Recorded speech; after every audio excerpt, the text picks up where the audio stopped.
Sometimes twice a day. Oh my gosh, twice a day. And Yeah. because I'm in Australia, I don't know if I'm your first Australian interview, but it's like we're just trying to organise time. And I didn't realise he's like a late bird, like an early bird, but a nocturnal kind of person. So this is past his bedtime, really. So we're going to see if we can just ask maybe a few questions. I know a lot of people wanted to find out a bit more about, you've been a hermit for 20 odd years, and I understand what that's like, because for the last few years I've pretty much spoken to one or two people in my life, aside from people that I've had to day. But where have you been for 20 years? I mean, like, obviously you went in a cave or on a mountain. Were you were just absorbed in your research and your spiritual development, or like, did you have a job? Did you interact on the down low and sort of kind of be a chameleon like the rest of the starseeds had to do? What was the being hermit stage like? It was me staying at home, not going anywhere. I would go out for a few hours a day just for work, maybe 3 or 4 hours, but then I would come back and continue my research, my spiritual development through meditation, inner journey. And so I was devoted. I had a diligence and a very intense discipline until I was actually happy with the amount of information that I was able to access.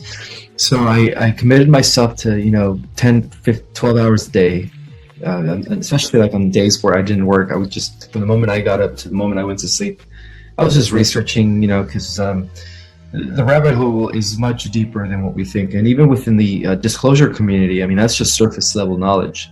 It goes way much deeper than just reverse engineering and, secret space programs and secret technology and private sector. It goes way deeper than that. Yeah. And I think, there's been a lot of talk about you in the community, and maybe we will try and address some of that, because I know that's on the top of a lot of people's mind. Well, first of all, generally, what do you think of this whole infighting of whether it's truthers or the spiritual community, this whole divide and conquer agenda, where we know, and I think through the Bible and through other sources have said that when it came to the end time, there would be false prophets appearing, and everyone's trying to be discerning, but then there's this level of cautious optimism that you have to hold at the same time. What do you think of this whole thing that's happening, that's trying to divide us? Where do you sit on that? It's a battle for our mind, for our consciousness. On one side we have the forces of light who are actually trying to bring forth the right information that people need in order to expand their consciousness and become more aware of things. And then on the other hand, we have the forces of darkness also using their, people, certain, I guess even people within the truther and spiritual awakening community. There's a lot of infiltrators that are actually working for the dark side, that are here to literally give misinformation in order to confuse us. And so what I say is, I always like to use the heart-gut technique. When you're receiving information, or when you're hearing information, well, first and foremost, always do your own research before you could, take anything face value. Second, if you're an intuitive empath, then you feel it in the heart, and if you feel it in the heart and it feels warm, then it's true. That means, that person is delivering a clear, accurate stream of data that is actually beneficial for all of humanity, not just for that person. That person is a channel of light. But if you feel it in the pit of your stomach, then obviously it's coming from either a trickster or a negative regressive who is posing as one of the Federation fleets, commanders, and that's what they call the false light.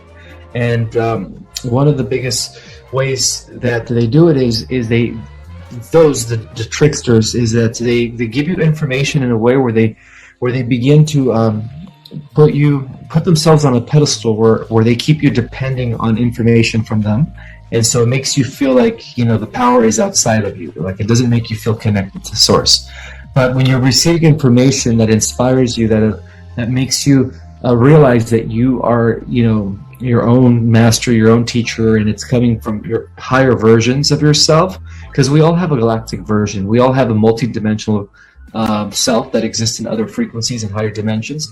And just because we're down here on the earth, for the most part, we're only using like 1% of our full consciousness, where the other 99% is actually operational in other levels of reality. With you have different avatars in every dimension. You have different bodies, so that's how you're getting the right information. Yeah. And I think that's really true that you say you're checking in with your gut and your heart and your mind. I mean, because from being in this community for such a long time, and also being a bit of a hermit, and just have a background in analytical and forensic psychology, and just but then using also the intuitive spiritual element, and I was speaking to a friend a little while ago who's also involved in sort of bringing intel truth. She was also one of the ones that was awakened when she was born here, and similar story to you, but she is saying that the level of infiltration is getting highly more sophisticated, and that a lot of the leaders in the truth in the spiritual movement have, in the vampire tradition, where they have like they call it the glamour, the spiritual glamour, like you lock eyes with someone and then like as a vampire, you're hooked and drawn. So that this level of intel, like a lot of people use the gift of the gab. They're very eloquent and articulate on screen or whatever. But there's a high level of knowledge that's like vastly true, like 90 to 95% truth. And a lot of people glean a lot from that. And it's that little percent that very few would know to discern from. So I'm just thinking, why is it so divided? Because it's like, why do some people see it and some people not see it? Just kind of that makes sense. Oh, it's sort of disappeared. I'm sorry, I'm connecting my laptop here. It was about to. Oh, okay. Sure that it doesn't die on us. There we go. I just plugged No, that's all right. Because I mean, a lot of the times and as we get closer and closer to these end times, that's I guess why a lot of people are asking. And I saw your on Instagram, you were talking about someone had asked in another interview whether you're a cyborg, but then James Brink from the Super Soldier channel came in to sort of defend you and say, you're very much a powerful soul. I mean, have you been, or are you going to be anticipating attacks more frequently from all dimensions? Because I know that a lot of people that have worked, or sort of not worked, but have been involved in these programs have been targeted, the targeted individuals and the gang stalking and stuff. Has that sort of been happening? Has that happened? Do you have any experiences of that? Not any physical encounters, but I am getting, some negative responses on some of the interviews that I've been on. For the most part, it resonates with everyone.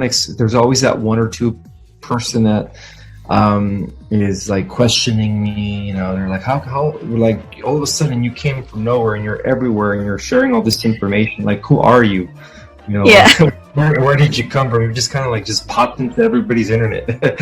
So the way I see it is, it all happened in divine timing. Like, the mass consciousness of humanity was ready for the next level of disclosure. And like I said, there's different levels of it. Most people are actually just within the first layer, which is very surface. And then a smaller group of people are in the second layer. And then, of course, we have a very small group of people, even smaller than that are like in the know, and they know exactly what's going on. And, they know things that even those in the surface level have no concept of, or they would consider sci-fi. And so I figure that, most people are ready. We're living in a time where information should be flowing. It should be, coming in like the book of the Revelation says. The apocalypse is really about a flood of higher level information just flooding the earth. And that's what the terminology apocalypse means. It was never meant the end of the world. It meant a great revealing will take place at the beginning of the 21st century, which will catapult humanity into the next era, or what we call the age of Aquarius. And so I feel like, the time is now. So that's why I'm so happy that, I'm getting so many positive responses worldwide. Many people are confirming that, that they were waiting for this type of information. Many people are thanking me because I filled in a lot of missing pieces. Like, they've had just pieces of the puzzle, of the cosmic puzzle, but they couldn't quite yet figure it out, or at least relate it to the events that are unfolding here and how it's all interconnected.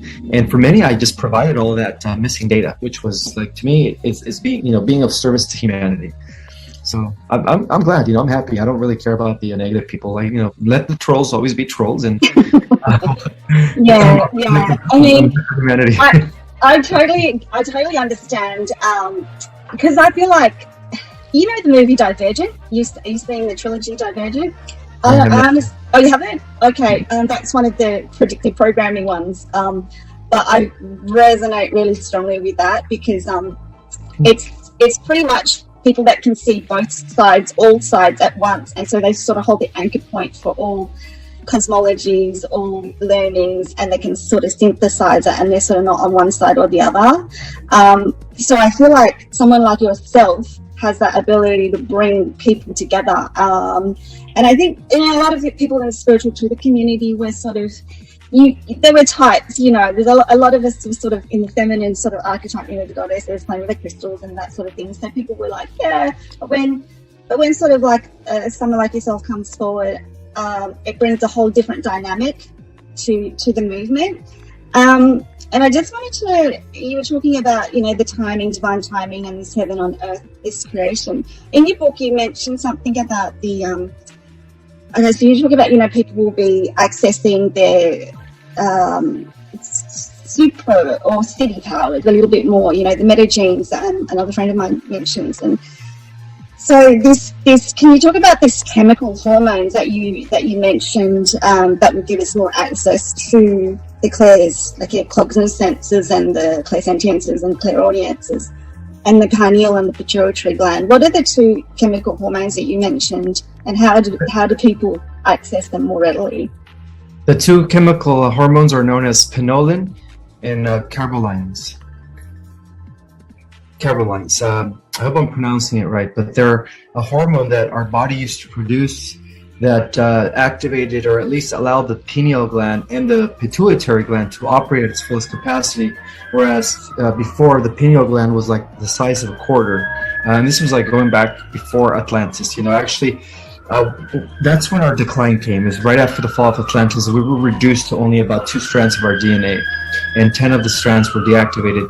And how were they able to deactivate it? Well, the negative Anunnaki, through the lineage of Marduk Belial-Baal, the son of Enki Poseidon, who's of course the bad guy, and Enki's really Lucifer in the Bible, by the way. He's the serpent that gave the apple to Adam and Eve. They've always switched it around. Enlil has always been the guardian of the earth. Enlil, Jehovah Zeus, whatever you want to call him. But according to the negative Anunnaki, they actually reduced us to only using, I guess, less than 7% of our capacity by shutting off those two chemicals, hormones, by implanting implants in our astral body. And then those implants in turn cause those chemical hormones to stop producing. And then in turn, the pineal gland and the pituitary gland became malfunctional. And then at the same time, about 90% of our brain became atrophied. And that's how they did it. It was an advanced technology, draconian technology, where they were able to insert that into the, I guess, hologram of the earth, and at the same time, implanted in our astral bodies in order to reduce us to primitives. Yeah, I mean, that sort of brings me to question the whole AI and the super AI and the black goose sort of stuff. Do you have memories of your endeavors in the super soldier program or secret space? Like, I know I shared with you earlier before we came online a bit about my stuff, but in terms of the Neuralinks, and not Elon Musk's Neuralink, but the advanced technology versus the organic adaptation of the superpowers. I mean, it's almost like there is a seduction power play going on where, the series V back in the 80s, and then the remake of the V series. I've heard of it. I've never watched TV in years. Okay, I remember growing up watching the V series. I don't remember much about it, but then I saw the remake, and basically they're saying that in that movie is basically that the false flag operation from the negative ETs basically was that they were going to come down and provide us with all this advanced tech, and they do the bliss thing where they put you in a state of rapture and ecstasy, so that the majority of people go, yes, we want these new technology, but their main goal was to merge the human and the AI and then get the species from the correct lineage, so that they could survive. So there was this ultimate power play. So, I mean, I suggest if anyone hasn't seen it to go back and watch the V series. But how you don't see that timeline playing out, right? Where they come down and offer us all these, shimmering, shiny, new advanced tech. Because they did do that. That's how they were able to create a transhumanist agenda here in our world. They provided the technology, the nanotechnology, the bioengineering with artificial intelligence, the merging of the two. It's already in progress within the private sector. We already have cyborgs. The nefarious groups within the breakaway part of the secret space programs that are working with the Dark Fleet have always used cyborgs. Because that's what they are in Orion. The negative regresses are infested with nanites. Their bodies have been overrun by a AI hive mind, phantom matrix, inverted reality, and they're operating from a very cybernetic level of reality now. That's why they have no emotions. Yeah, I mean, the level of inversion is really is very nefarious and Machiavellian. And you were saying that some of our, not so much leaders, but yes, leaders on the world stage, but also celebs and people in the limelight are co-opted already and compromised. And you alluded to somebody already, a big one, but do you know of anyone else that might be infiltrated that way that we don't know of? Like, is there anyone that you would say watch out for that, and everyone's like, no, really? Apart from the obvious one that you mentioned before. Well, all the heads of big tech have been compromised. All the heads. We're talking about Google, Apple, Microsoft, Amazon, Facebook. They've all been compromised. And apart from that, a lot of the world leaders have been compromised as well. A lot of them are actually Solus clones. The real ones have been taken out by the Earth Alliance when they started their house cleansing back in 2016. The Pope was taken out in 2020, the end of 2020. And then so now. Yeah, sorry, go on. So the Queen of England has also been taken out. That's an imposter as well, by the way. So they're saying that she's one of the final events that need to happen before the flash happens. I know what you mean earlier on when you said it's such a deep rabbit hole to go into. But in terms of what they're doing with the whole metaverse and the crypto and the grooming of the next generation, because those that have been born post 1990 or 2000, they don't know a world without computers and phones. Whereas, I mean, I was lucky to grow up Gen X to play around the street. And you would come home when you came home, and nobody could find you until you came home. It wasn't like a phone call or anything like that. And I think you're right about the timing of why the starseeds need to come forth now and sort of elevate and lift each other up, because it's sort of like we're waiting for each other, and we have been doing it in bits and pieces in the communities here and there. But the catalyst is probably more people coming forward that, like yourself, or people that weren't necessarily traditionally in like a woo-woo sort of community, if that sort of makes sense. Do you see the next gen, what's the percentage of kids, would you say, of the new breed, of the crystal and indigo and the starseed kids versus the ones that will go straight to the AI and all the virtual, all of that? Is that where you think that in the next 1,000 years that will be the ultimate clash between the organics and the inorganics? Do you think it's the kids now coming through and the ones that don't see? Well, all the kids that are coming through right now are crystalline indigo starseeds. The ones I think the ones that are going into the transhumanist AI path they're adults. None of the kids are actually. The kids have a free ride in the positive ascending timeline. by virtue of, being a star child and coming in with higher light codes. Yeah. Okay. And so I wanted to ask about, I know we mentioned the secret space stuff. What kind of memories do you remember of that? Because I have memory of the Galactic Wars way, way, way back. And that I was sort of one of the ones that were able to bring all the different factions together, sort of like a diplomat. And I kind of remember that, but there's sort of a fatigue and a tiredness because we've been through this and we've seen this so many times and experienced it so many times. And then you have all the past lives that came into one. It's, and I think this is the second wind that we kind of need to kind of not, do you know what I mean? Like, I think there's some of the second wavers and first wavers have this tiredness because we've seen it. And then what I'm seeing is a lot of the people, the newbies that have just woken up in the last 2 to 3 years that have their channels and it's like, well, okay, you've just come into this knowledge and this information and you've got this new gusto and you've got this new vibrancy to bring that information. But then a lot of us have known about it for such a long time. And I wanted to ask about Gassara and Nasara because, and your intel on that coming through, because obviously a lot of people, and I was, and I don't know if I briefly mentioned in an email to you that I was involved in pre-Nasara back in 2011. And I sort of went underground for the last decade because a lot of the stuff on the internet now about Gassara and Nasara has been scrubbed. Like the original information has been scrubbed. And so the difference between I first studied in the States with the Economic Security and Reformation Act versus the Stability and Recovery Act. And that's where they came in to infiltrate and confuse people because the Dark Hats did try. And I think I was part of that initial group where we were in touch with the White Dragon, the Chinese White Dragon family, supposedly, apparently, and we were organising funds pre-Nasara. This was back when there was a blog that I was one of the editors of, back before Instagram, back before YouTube really got started.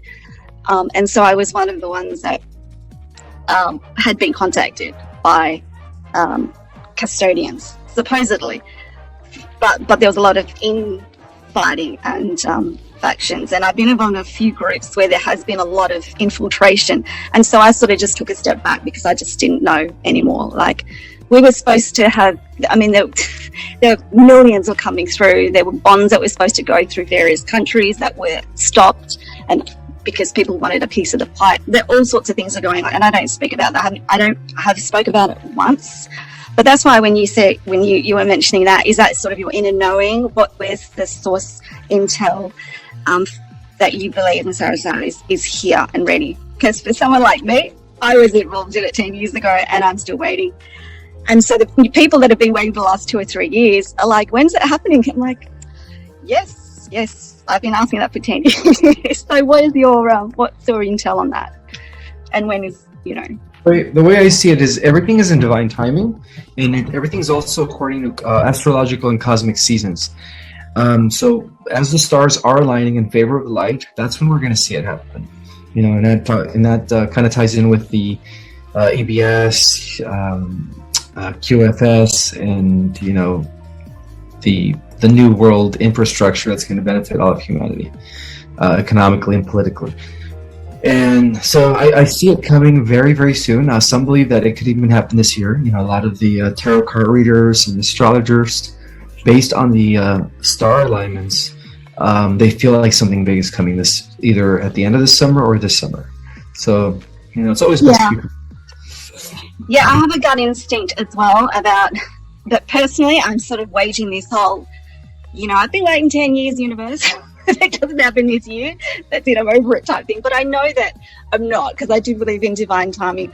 But for someone that actually was involved in the first wave of it, supposedly, apparently, and the people in the truth community will contest that and say, no, it's all a big psyop, and it's part of their playbook, that they play both sides, and it's to get you hopium sort of thing.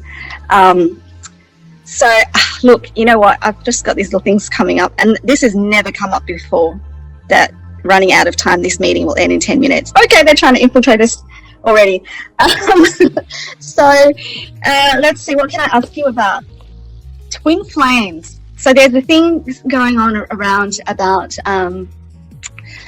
that in order for heaven on earth to happen and all that sort of stuff, the authentic, genuine, not the romantic, toxic kind of false twin flame, but the original, the real monadic oversouls are needing to come together right now in order to usher in this whole new, because they will be the pillars of bringing in the new community. What are your thoughts on that, on the twin flame phenomena and concept in light of the flash and ascension? I never really researched much about the twin flame phenomena, but I feel like it's real. I feel like many celestial star seeds are coming into union, and that's making a huge difference. It's activating their anchor points. They're integrating, and that also recalibrates the balance for the planet, the polarity of the planet. When more and more people come into integration, we see the effects on our planet. Our planet becomes more stable. So it's a positive thing. It's a positive thing that twin flames are actually gravitating towards each other at this time. Yeah. Okay. Now, your book towards the very end was actually what really got me excited. I mean, look, and then you get very excited when you talk about the galactic history. Like, you can tell, like, you get really jazzed up, and it's so cool to see. But what interested me, and I guess a lot of people, is how they can sort of how they can be a part of this if they're not already. I mean, a lot of people, and I know myself included, we're sort of in the sidelines. We're sort of being chameleons, on the living between 3D and 5D, or living between both worlds. And I feel like now there's this cosmic hopscotch where with our abilities opening up and being enhanced, we're able to dance between all these dimensions. But where was it? Well, you know what? Ishmael and I are just going to do the rest of this interview telepathically. So everyone else can just tune in, and then we'll see who the real star seeds are.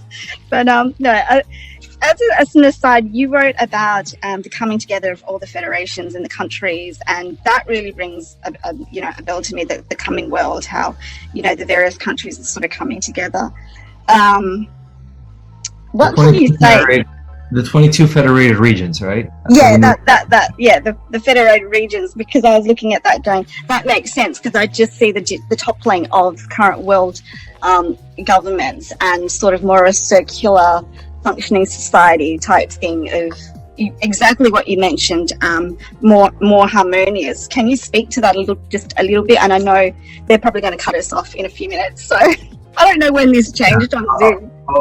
I'll see if I can say it in the nutshell. So that's the opposite to the centralized, NWO structure that the dark sides wanted to impose.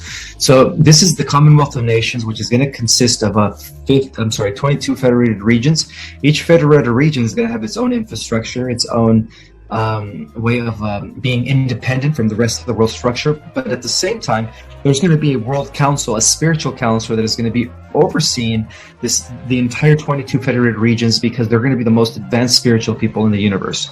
Those are going to be the star seeds that are really just the most advanced souls. They're already here in human form, right? They're part of the star seed nation. They're going to create a spiritual council that is going to oversee the new planetary federated regions, and then in turn our planet is going to be also reinstated back to the galactic community as part of the Syrian, Pleiadian, Lyran federated, what is it called? The Confederation. There you go. Of free worlds. Yeah, and that's even before.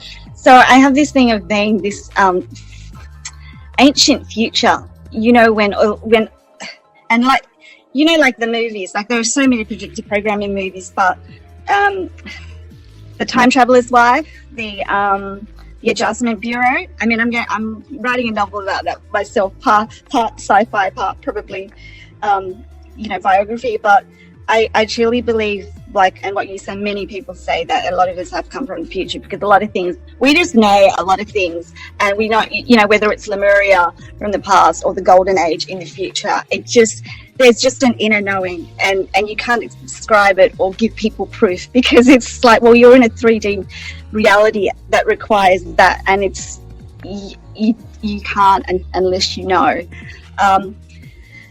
What would you say as a piece of advice or a message for those that are sort of in a liminal space, sort of in this limbo where a lot of the newbie awakeners that are sort of getting into this, because your information is like a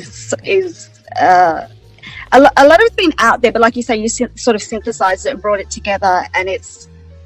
And I know myself, like I at first was like, oh, is he bringing the same information, regurgitating it, and just putting a whole new skin on the same info, or is it? And I know the frequency and the signature frequency is different with you, and so I'm just saying that from someone who has like multiple backgrounds as well, and that I have this thing where I want to do a Starseed series and invite people that kind of are to come forward and speak up. So many people are, and instead of hiding behind the wings, because there's so many of us that don't want to, like whether it's first, second or third wavers, and that's a label as well. But what would you say to people in the middle, the graph, how there's like that the bell curve where a lot of people are in the middle, and you've always got the first wavers here, and then the people that lag behind, and people that are waking up are sort of up there, and people that are following a lot of the channels that you've been interviewed on are there. And so that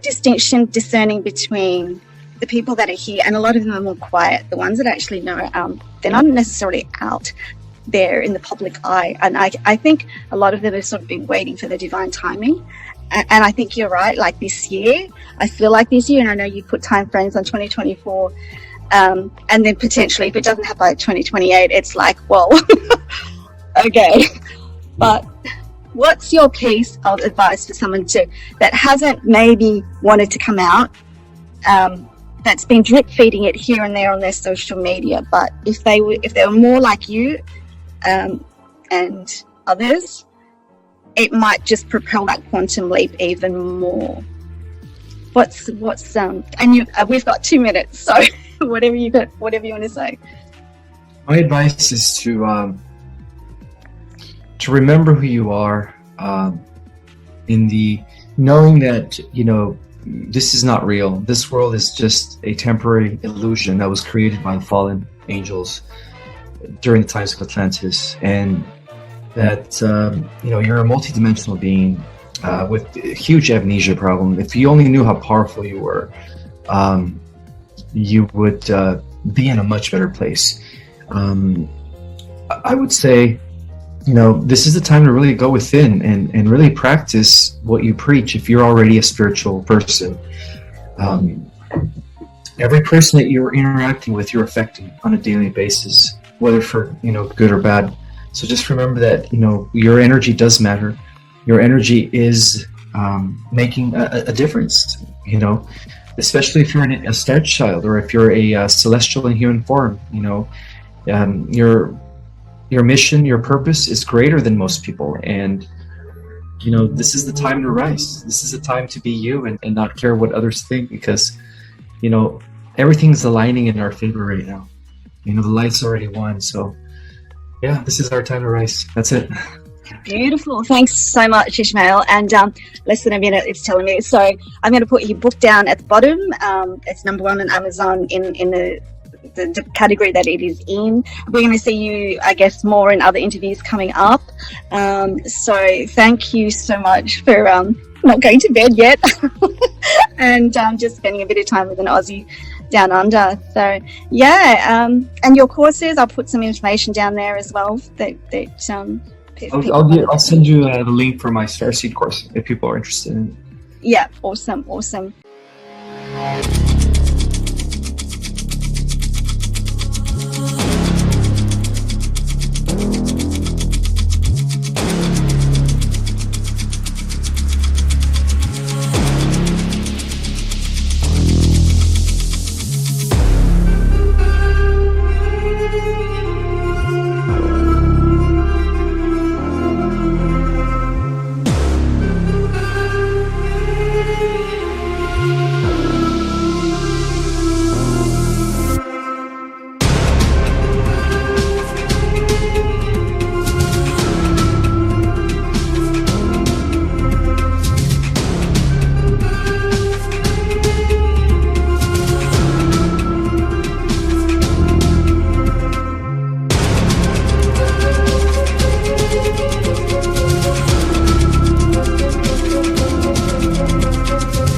get lost, I'm sick of this place. Don't know how to stop when I'm feeling this way. So I'm taking 6 shots till I'm feeling okay. I think I'm going crazy, don't think I'll get home safe. So I'm taking 6 shots all straight to the face. I'm taking 6 shots, are you coming with me? I'm taking 6 shots, yeah, straight to the face. And I wanna get lost, I'm sick of this place. Don't know how to stop when I'm feeling this way. So I'm taking 6 shots till I'm feeling okay. I think I'm going crazy, don't think I'll get home safe. So I'm taking 6 shots all straight to the face. I'm taking 6 shots, are you coming with me? Sometimes you need to let loose, grab juice, get goose, tattoos, taboos, get screwed. Loosen up, buttercup, all those hate comments will never make you feel enough. We're all adequate graduates, hearts full of calluses, but we know calculus. Damn, ain't that fabulous? Can't wait to apply all those mathematicus.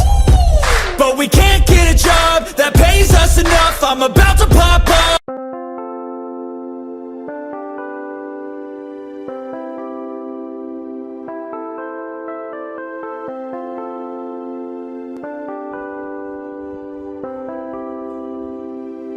Chẳng được quên khi cơn mưa đêm lại về. Em đã quên lời thề và ta như đông chìm sâu. Không cần mới em anh nhận màu. Em chỉ cần mơ đâu em ai. Chỉ còn là những cơn mưa vô giá. Cho bên mơ em không mơ anh. Anh vẫn đang mơ. Chỉ cần bên em không được cần nhớ. Và chỉ có em không còn nhớ. Và người ta bên nhau như là thơ. Muốn nhớ về say em chỉ có mấy em ở đây. Và anh như muốn chết đi nhưng không muốn em mơ mày. Tình yêu làm cho ta đau đầu. Không em như làm ngân màu. Anh như đêm mong cầu. Và mưa bên em ngô sầu. Chắc có mà mai em mơ. Chỉ có bên em nhưng đừng có mơ. Em vẫn đang dài. Em muốn bên ai. Anh không mong gì hơn. Chỉ mong em sẽ ở đây ôm anh thật gần. Anh chỉ mong đôi ta được có nhau. Mà đừng em đâu anh có em. Mỗi đêm bên anh có em. Ta sẽ trao nhau môi hôn thật sâu. Ôm anh cứ mưa bằng ngâu. Và em chỉ nằm đâu. Anh không muốn em ở đâu đâu. Một cơn gió thứ anh không mơ cầu. Mà không đôi anh mà bên giờ. Anh chỉ là my friend. Em quên đi bao lời hứa. Quên đi cả những ngày xưa. Anh như là muốn nhớ. Em không còn chưa. Mà đưa đêm ở đêm. Anh như một đôi bằng kem. Không như là ba trên đêm. Cho em nhiều hơn như là kem. Chỉ cần là mưa thôi. Em chỉ cần là mưa thôi. Còn ai sẽ là nắng rồi. Em chỉ cần là mưa thôi. Cho anh ngồi êm trôi. Cho anh được ôm em khi trời nắng. Và ôm em khi trời mưa. Và có anh có mặt trời. Em như là cuộc